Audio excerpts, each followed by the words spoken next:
एका खास प्रकारच्या उपायाने माझे केस फक्त 2 आठवड्यांमध्येच इतके जास्त लांब आणि दाट झालेत की माझा स्वतःचा देखील अजिबातच विश्वास बसत नाहीये. अनेक लोक मला म्हणायचे की केस वाढवण्यासाठी महिनोन-महिने लागतात, पण मी फक्त 2 आठवड्यांमध्येच माझ्या केसांची इतकी छान वाढ केली आहे की तुम्हाला देखील विश्वास बसणार नाही. आणि सर्वात खास गोष्ट म्हणजे आपला हा उपाय अगदी मोफत तयार होतो आणि यासाठी लागणारं सगळं काही साहित्य आपल्या किचनमध्ये अगदी सहजच उपलब्ध असतं. आणि हे वैज्ञानिक संशोधनामध्ये देखील समोर आलेलं आहे की आपण यामध्ये जे काही घटक वापरणार आहोत त्यामध्ये अँटी फंगल, अँटीबॅक्टेरियल आणि अँटी इन्फ्लेमेटरी गुणधर्म आहेत. आणि यामुळे आपल्या स्कॅल्पमधील रक्ताभिसरण सुधारतं आणि त्यामुळे केसांची वाढ देखील अगदी जलद गतीने होत असते. आपलं स्कॅल्प हेल्दी बनतं आणि त्यामुळे आपल्या केसांना देखील मजबूती भेटते. त्यामुळे आपला व्हिडिओ स्किप न करता शेवटपर्यंत नक्की बघा. आणि तुम्ही हा व्हिडिओ कोणत्या गावामधून किंवा मग कोणत्या शहरामधून पाहताय मला कमेंट करून नक्की सांगा. बघा, आपली ही रेमेडी बनवण्यासाठी सगळ्यात पहिल्यांदा आपल्याला एक स्टीलचं आणि जाड बुडाचं असं भांडं घ्यायचं आहे.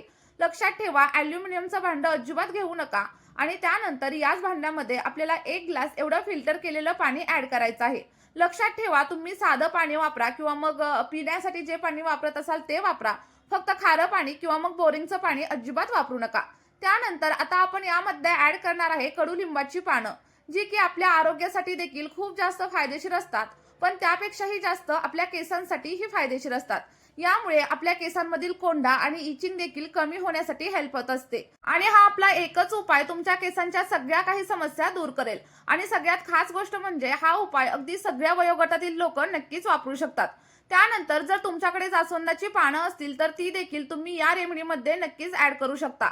लक्षात ठेवा, जास्वंदाच्या फुलांचा वापर आपल्या या रेमेडीमध्ये आपल्याला करायचा नाहीये. तर बघा, साधारणतः 4 ते 5 एवढी जास्वंदाची पानं आपल्याला घ्यायची आहेत.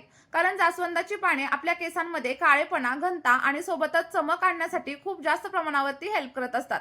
आता हे सगळे काही घटक आपल्याला असेच गॅसवरती ठेवायचे आणि अगदी मध्यम आचेवरती किंवा मग मीडियम आचेवरती आपल्याला सगळं काही पाणी व्यवस्थित असं गरम करण्यासाठी ठेवायचं आहे. कारण बघा, जेव्हा आपण मीडियम फ्लेमवरती किंवा मग एकदम कमी फ्लेमवरती पाणी गरम करतो तेव्हा आपल्या याच्यामध्ये जे काही घटक आहेत त्यामधील सगळी काही पोषक तत्व आपल्या पाण्यामध्ये उतरण्यासाठी हेल्प होत असते. आणि कडुलिंबाच्या पाण्यामध्ये असे काही गुणधर्म असतात ज्यामुळे आपल्या स्कॅल्पमधील रक्ताभिसरण सुधारतं आणि त्यामुळे केसांची मुळं अगदी घट्ट होण्यासाठी देखील हेल्प होत असते. आणि सोबतच जास्वंदाची पानं आणि जास्वंदाची फुलं देखील आपल्या केसांसाठी एक रामबाण उपाय मानला जातो. कारण यामध्ये असे काही घटक असतात जे आपल्या केसांच्या वाढीसाठी आणि सोबतच केस गळतीसाठी खूप जास्त फायदेशीर ठरतात. बघा, आता हे पाणी आपण 5 ते 6 मिनिटं असंच उकळवत ठेवणार आहे. आणि जोपर्यंत पाणी उकळून आपलं छान असं टोनर इथं रेडी होतंय तोपर्यंत आपल्याला दुसऱ्या साईडला कांद्याचा रस देखील तयार करून घ्यायचा आहे. आणि कांदा आपल्या शरीरासाठी जितका उपयोगी असतो ना त्यापेक्षाही जास्त तो आपल्या केसांसाठी फायदेशीर असतो. कारण कांद्यामध्ये सल्फरचं प्रमाण खूप जास्त प्रमाणात असतं आणि त्यामुळे आपल्या केसांची मुळं अगदी स्ट्रॉंग होतात आणि आपली केस गळती कमी होण्यासाठी सुरुवात होते. आणि हा फरक मी स्वतः अनुभवलेला आहे. कारण मला देखील खूप जास्त प्रमाणावरती हेअरफॉल होत होता.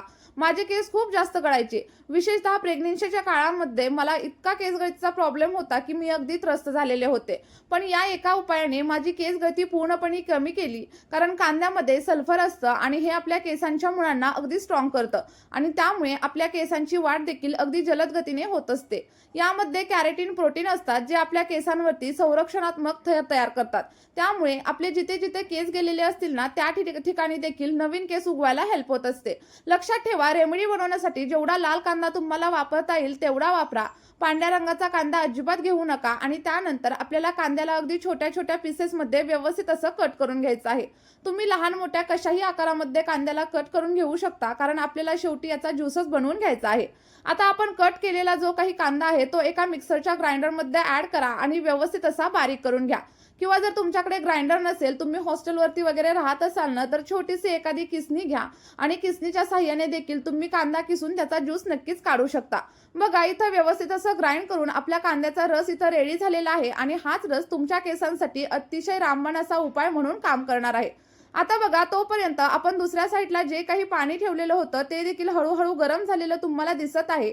आणि साधारणतः 7 ते 8 मिनिटं व्यवस्थित असं उकळल्याच्या नंतर आपल्या लिंबाच्या पानांचा आणि सोबतच जास्वंदाच्या पानांचा सगळं काही पोषक घटक आपल्या या पाण्यामध्ये उतरले जातील.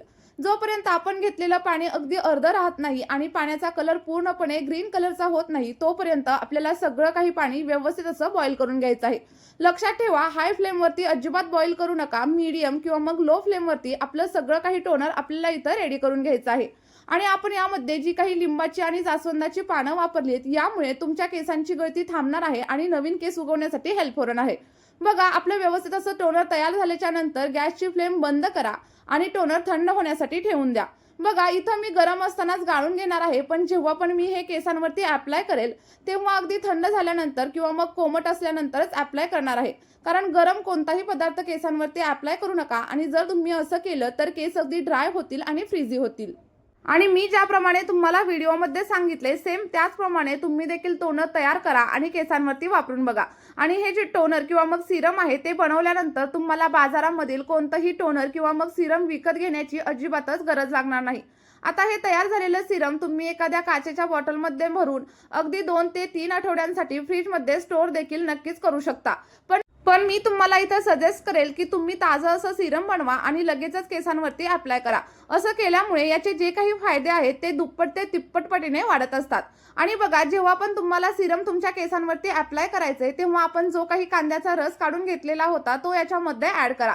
आणि जर का तुम्हाला कांद्याचा वास सहन होत नसेल तर या सिरममध्ये तुम्ही अर्ध लिंबू देखील ऍड करू शकता किंवा मग जर तुमच्याकडे कोणत्याही प्रकारचं इसेन्शियल ऑइल असेल तर त्याचा देखील वापर तुम्ही आपल्या या सिरममध्ये नक्कीच करू शकता.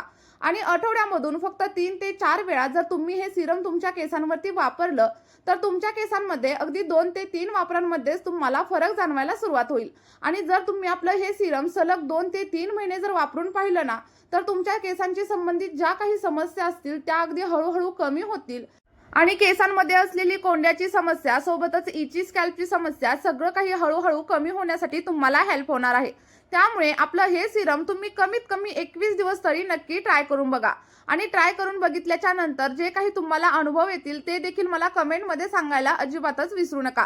कारण ज्या लोकांनी आपलं हे सिरम वापरलंय त्यांचे केस अगदी दाट झालेत, लांब झालेत आणि चमकदार देखील नक्कीच झालेत. आणि हे मी तुम्हाला व्हिडिओमध्ये स्टार्टिंगला शेअर देखील केलेलं आहे आणि पुढे देखील मी व्हिडिओच्या शेवटी तुम्हाला ते दाखवणार आहे. आता तुम्हाला वापरताना एखाद्या स्प्रे बॉटलमध्ये आपलं सिरम ट्रान्सफर करायचं आहे आणि त्यानंतर तुमच्या केसांच्या मुळांवरती आणि केसांच्या लेंथवरती व्यवस्थित असं अप्लाय करायचं आहे.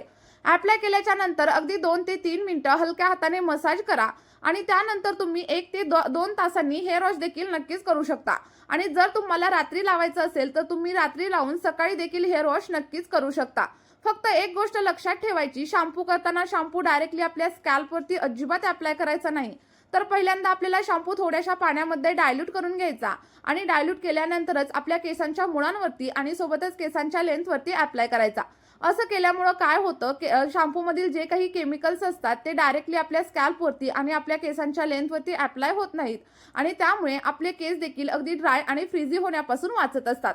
बघा, मी सांगितलेल्या पद्धतीने आपलं हे सिरम आणि सोबतच शॅम्पू करण्याची पद्धत तुम्ही नक्की ट्राय करून बघा. आणि आठवड्यातून फक्त 2 वेळा जरी आपलं हे सिरम तुम्ही वापरला ना तरी देखील चालू शकतं.